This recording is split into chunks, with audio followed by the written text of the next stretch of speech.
With so many options, why choose Arizona State University? For me, the only online option was ASU because of the quality. Their faculty was really involved with their students and care about your personal journey. The dedication to my personal development from my professors, that's been extremely valuable to me. Earn your degree from the nation's most innovative university. Online. That's a degree better. Explore more than 300 undergraduate, graduate, and certificate programs at asuonline.asu.edu.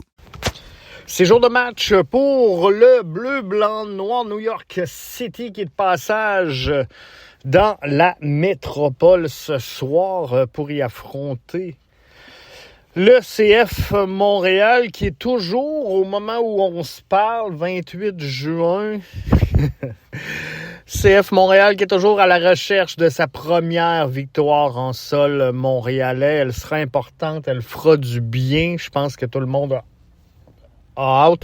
Un effectif, encore une fois, un peu appauvri. Miné par les blessures, par les transactions. Bref, saison compliquée. Saison compliquée pour la troupe du bleu, blanc, noir, mais on commence à voir tranquillement, pas vite, des brides quand même intéressantes de jeunes joueurs. Fait que ça, c'est bon. Départ de Yankov, départ de Nathan Saliba. On va pouvoir commencer tranquillement, pas vite, à reconstruire cet effectif-là. Est-ce qu'il y aura d'autres départs? Si il est pour en avoir, vous connaissez déjà ma position personnelle qui a été très claire sur le dossier. Moi, je veux qu'on vide le club de tout ce qu'on veut vider et qu'ensuite on reconstruit. Ça va être plus facile. Ça va être plus facile d'identifier réellement quels seront les besoins. Marco Donadel parlait d'un 6, d'un 8, d'un 10, mais c'est clair que si on vide... je veux pas parler de... Je dis vider le club, là, mais on s'entend, si on procède à des transferts sortants, j'aimerais mieux qu'on les fasse toutes avant de faire rentrer des nouveaux joueurs, parce que on va avoir vraiment le portrait complet de ce qui va manquer. Comprenez-vous? Puis je vous donne un exemple là, qui est criant, mais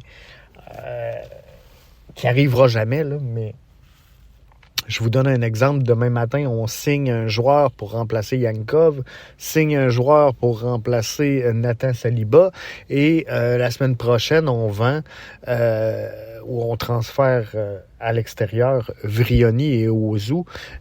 On est un peu dans le trouble, puis là, on n'aura peut-être pas ce qu'il faut pour signer les besoins réels. Donc, vidons.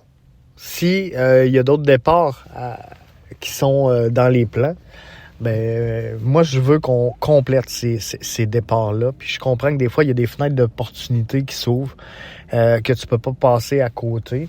Et il y a aussi des réalités qui ne trompent pas. Il y a des besoins qu'on peut avoir, par exemple un 10, d'avoir un bon 10, un vrai 10. Peu importe qui quitte sur le terrain, je pense que ça serait bien de le faire. Donc, là-dessus, si on signe un joueur de premier plan, mais moi, ce que j'ai hâte de voir, là, c'est les signatures en dira long sur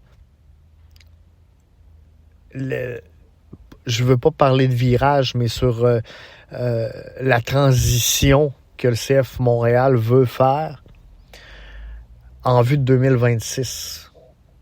Puis si on ajoute des Jonathan Lewis, je vais être déçu. Moi, ce que je veux, c'est qu'on ramène l'équilibre entre jeunesse et expérience. Entre on forme, on veut vendre, on veut mettre en valeur des joueurs, et on a des joueurs capables de donner des résultats sur le terrain qui vont faire en sorte qu'en 2026, on ne sera pas à rechercher une première victoire à la maison le 28 juin.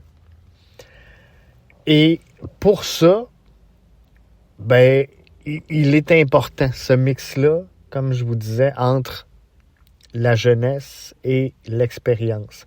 Et là, c'est ce déséquilibre-là, présentement, qui mine les succès du CF Montréal. C'est qu'on a trop peu de joueurs de bonne qualité, trop peu de joueurs d'expérience pour vraiment connaître du succès sur une base régulière avec cette formation-là qui est plutôt faible.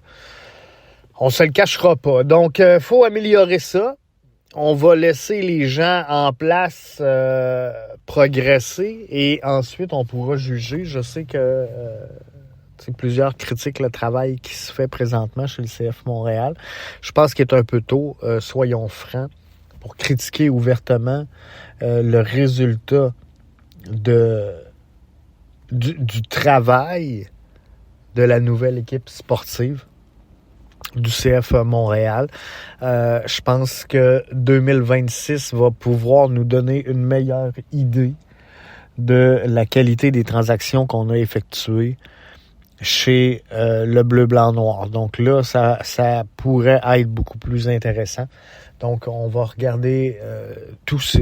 On va suivre tout ça pour vous. Donc, CF Montréal, je vous le rappelle, en action aujourd'hui du côté du Stade Saputo, alors qu'ils seront en réception de New York City FC.